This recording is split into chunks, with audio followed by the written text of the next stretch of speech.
Amira se tenait immobile devant l'autel, son voile blanc flottant comme un fantôme dans la brise chaude de Séville. Quand elle leva son téléphone vers le grand écran, le code QR apparut, noir et implacable, projeté pour tous les invités. Un scan, un clic, et le monde s'effondra, des images intimes, des messages volés, révélant la trahison de Faustine et de son propre père.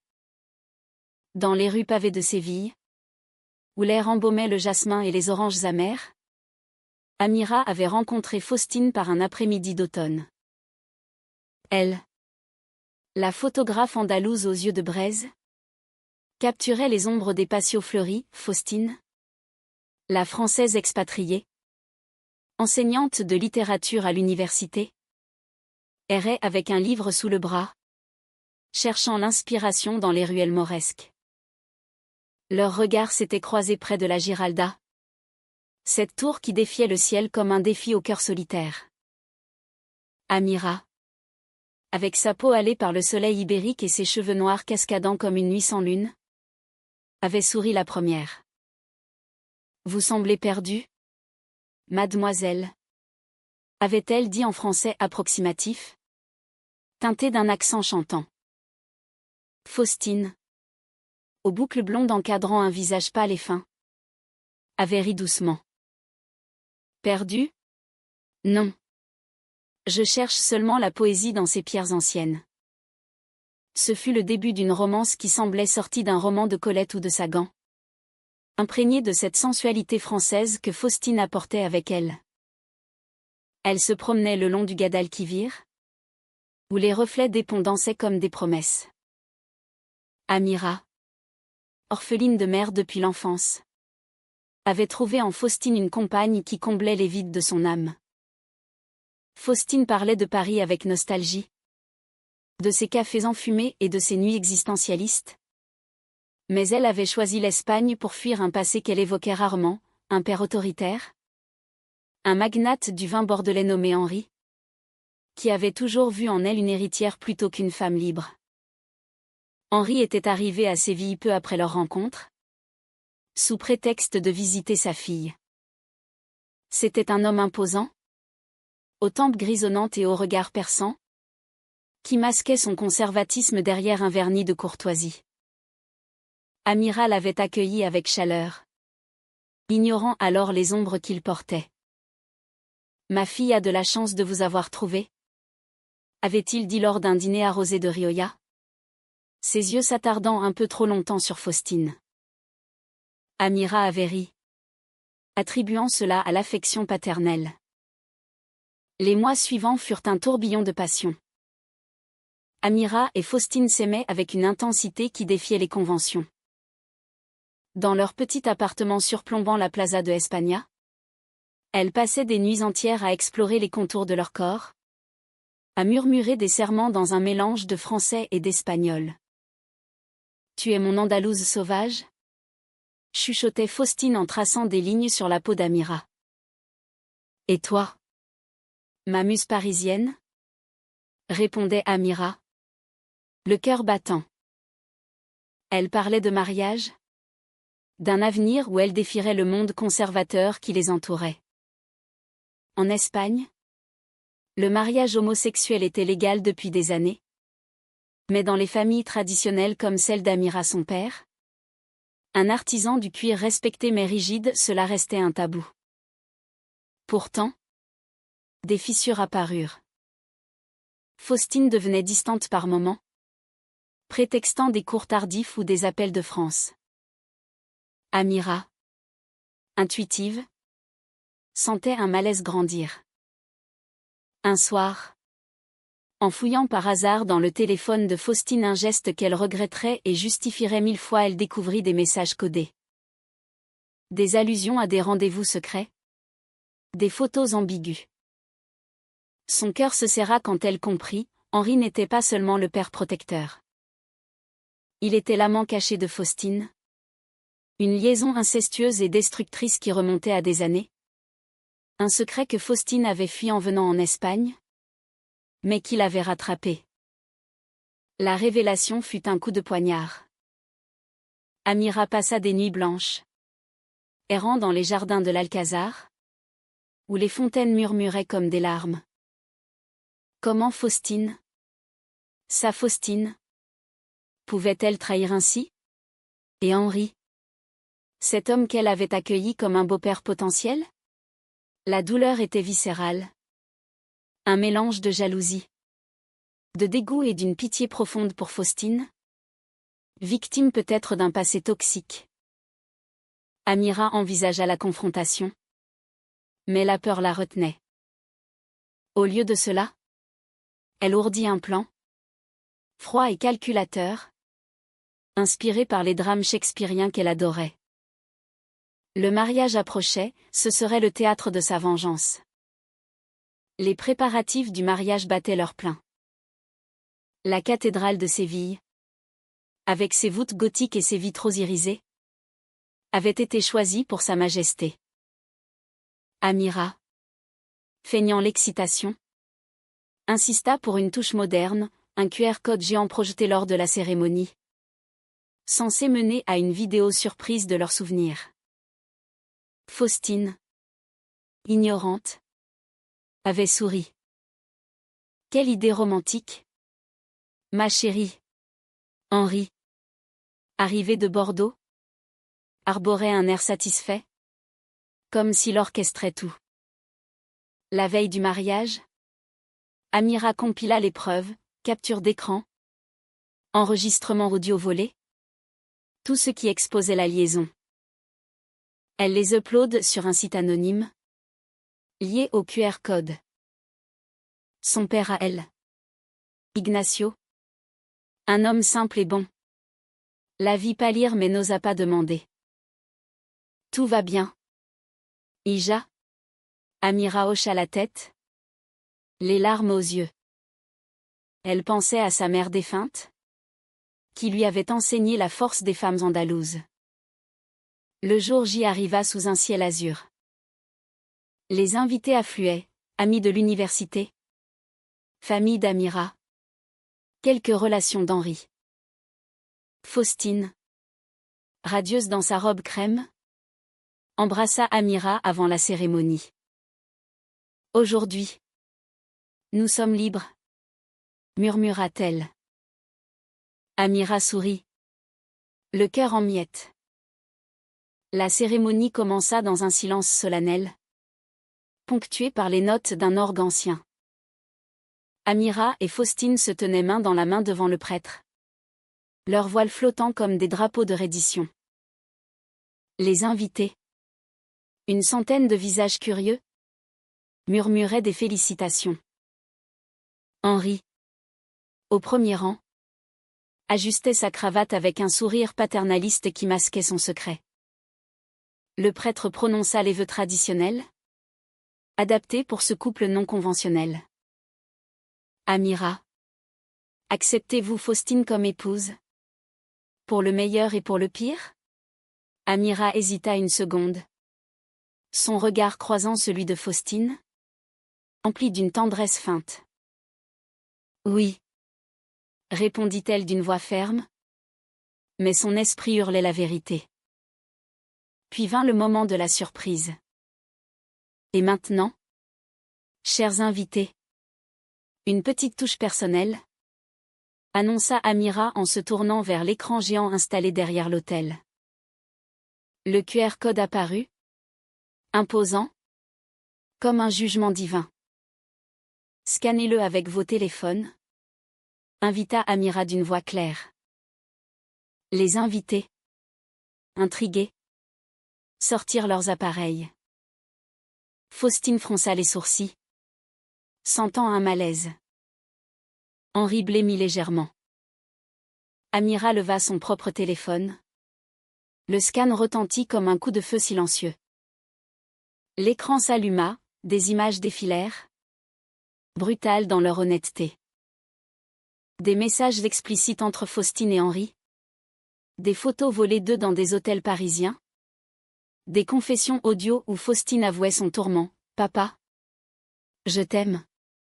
Mais c'est mal. Un murmure collectif s'éleva, transformé en cri de stupeur. Faustine lâcha la main d'Amira, son visage virant au blanc spectral. Amira. Qu'as-tu fait? Balbutia-t-elle, les larmes coulant. Henri se leva d'un bond, rouge de rage et de honte. C'est un mensonge. Une manipulation, hurla-t-il. Mais les preuves étaient irréfutables. Les invités, choqués, murmuraient, inceste? Mon Dieu. Amira, stoïque, fixa Faustine. Tu m'as trahi. Et avec ton propre père. Comment as-tu pu? Le chaos s'installa. Le prêtre, horrifié, annula la cérémonie. Des invités quittèrent la cathédrale en hâte, tandis que d'autres entouraient Henri, exigeant des explications. Faustine s'effondra sur les marches de l'autel, sanglotant. Amira s'approcha d'elle, non pour consoler, mais pour confronter. Pourquoi? Faustine? Était-ce de l'amour? Ou une prison que tu as choisie? Faustine leva les yeux, brisée. C'était compliqué. Mon père m'a élevée seule après la mort de ma mère. Il m'a manipulée, m'a fait croire que c'était normal. J'ai fui en Espagne pour t'aimer. Toi. Mais il m'a suivi. Je t'aime. Amira. Vraiment. Amira sentit une vague de compassion mêlée à la colère. Elle pensa à sa propre enfance. À Ignacio qui l'avait aimée sans condition. Tu aurais dû me dire. Au lieu de cela, tu as laissé ce poison nous détruire.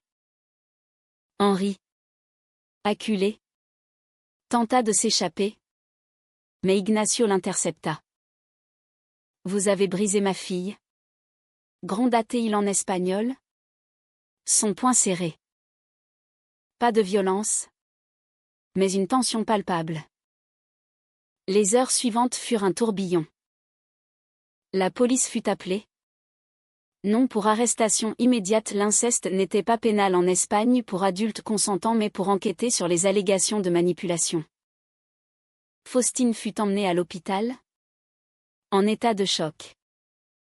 Amira, seule avec Ignacio, s'effondra dans ses bras. Pourquoi l'amour fait-il si mal? Papa? Ignacio? Les yeux humides? La serra. Parce qu'il est vrai? Lija. Mais tu es forte? Comme ta mère. Les jours suivants, Séville sembla plus sombre. Amira erra dans les rues, évitant les regards curieux. La nouvelle s'était répandue, le scandale du mariage lesbien. Faustine, hospitalisée, envoya des messages suppliants. Pardonne-moi, Amira. J'ai besoin d'aide. Amira hésita. Son cœur déchiré entraînait pitié. Elle contacta un thérapeute spécialisé en traumas familiaux. Une Française installée à Madrid. Pour Faustine. Elle est victime autant que coupable? Se dit-elle. Henri. Lui. Rentra en France. Poursuivi par des rumeurs qui ruinèrent sa réputation. Il appela Amira une fois, vous avez détruit ma vie. Non. Répondit-elle froidement. Vous l'avez fait vous-même. Ignacio. Soutien indéfectible. Encouragea Amira à voyager. Va à Paris. Lija. Trouve-toi. Mais Amira resta. Photographiant les ombres de l'Alcazar. Capturant la beauté dans la douleur. Faustine sortit de l'hôpital. Brisée mais déterminée. Elle confronta son père par lettre. Rompant tout lien. Tu m'as volé mon enfance. Mon amour. Adieu. Puis elle revint à Séville, cherchant Amira. Elles se rencontrèrent dans un café près du fleuve, sous un ciel crépusculaire. Je vais en thérapie, dit Faustine, les yeux rougis. Je veux réparer, mais je sais que c'est fini entre nous. Amira hocha la tête, une larme coulant. Je t'aimais, Faustine. Peut-être que je t'aime encore, mais pas comme avant. Leur conversation dura des heures, un mélange de reproches et de souvenirs tendres. Amira parla de sa solitude, Faustine de son emprisonnement émotionnel. Elles pleurèrent ensemble, comme deux âmes perdues dans un roman de Duras. L'amour n'est pas toujours heureux, murmura Amira. Mais il nous rend humains. Les semaines passèrent, et Séville reprit son rythme flamenco, indifférente aux drames humains.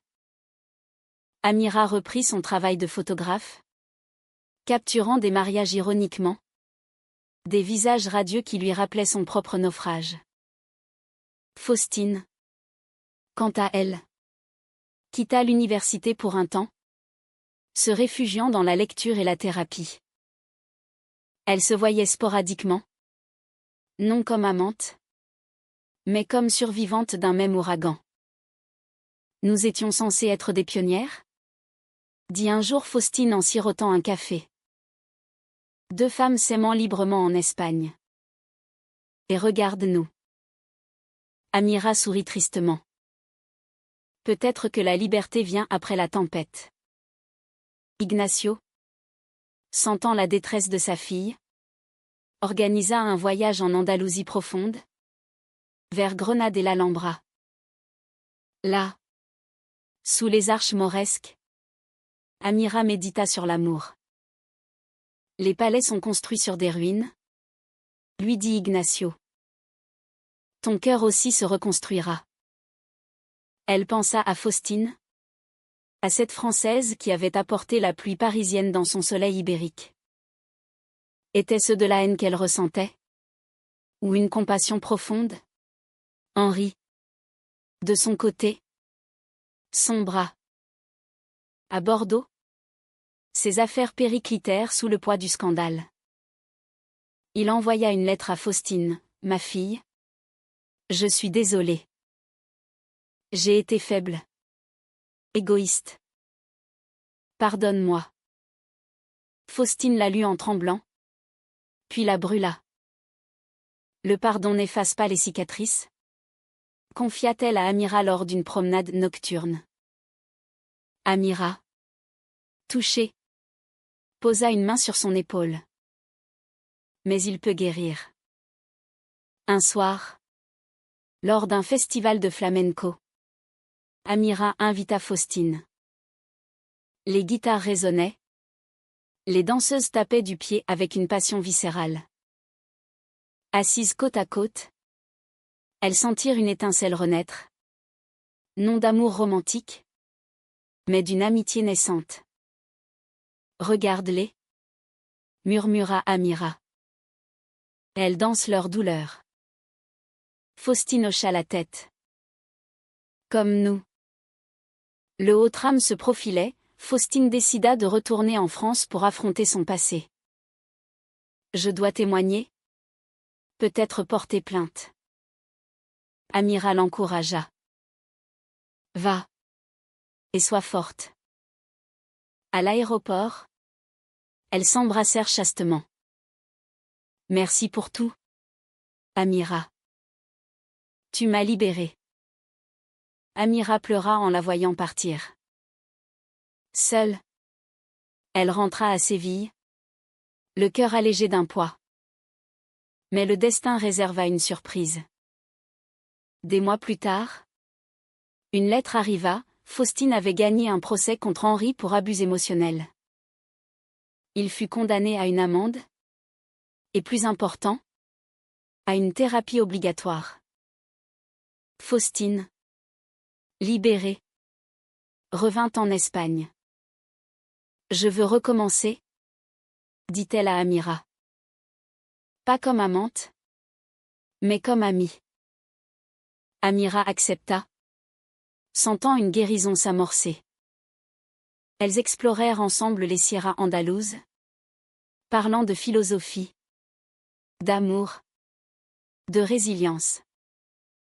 L'humanité est dans le pardon, dit Amira un jour, citant Camus. Faustine sourit.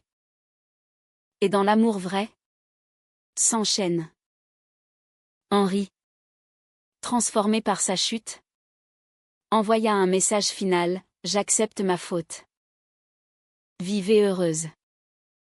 Amira le lut sans rancune. La vie continuait, avec ses ombres et ses lumières. Les années passèrent, et Séville devint le témoin silencieux de leur renaissance.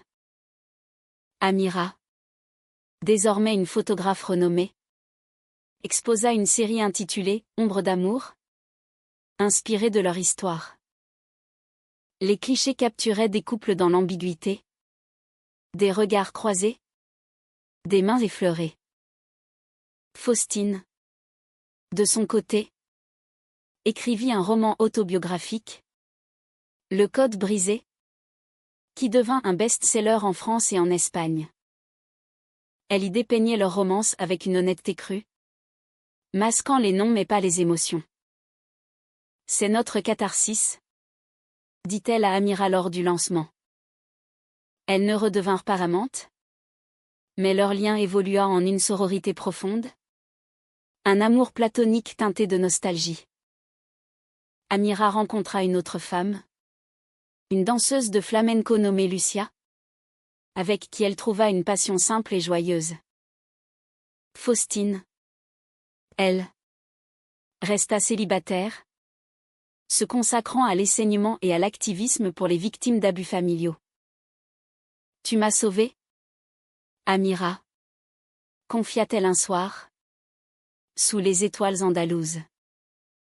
Henri, vieilli et repentant, mourut paisiblement à Bordeaux. Dans son testament, il légua une partie de sa fortune à une fondation contre les abus, nommant Faustine comme bénéficiaire. Elle accepta, transformant la douleur en bien.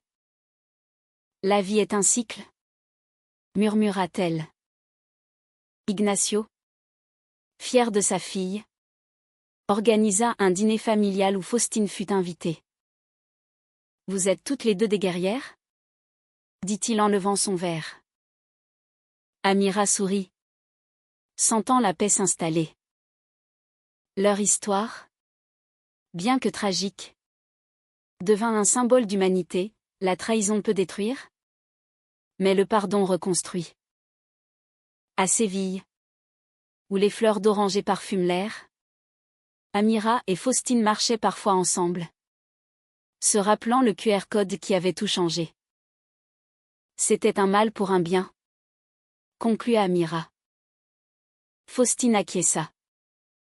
Oui. Et maintenant ? Nous sommes libres. Ainsi se termina leur saga. Non dans la joie béate, mais dans une sérénité conquise. Un happy end nuancé par la vie réelle. L'amour, après tout, est une danse flamenco, passionnée, douloureuse, éternelle.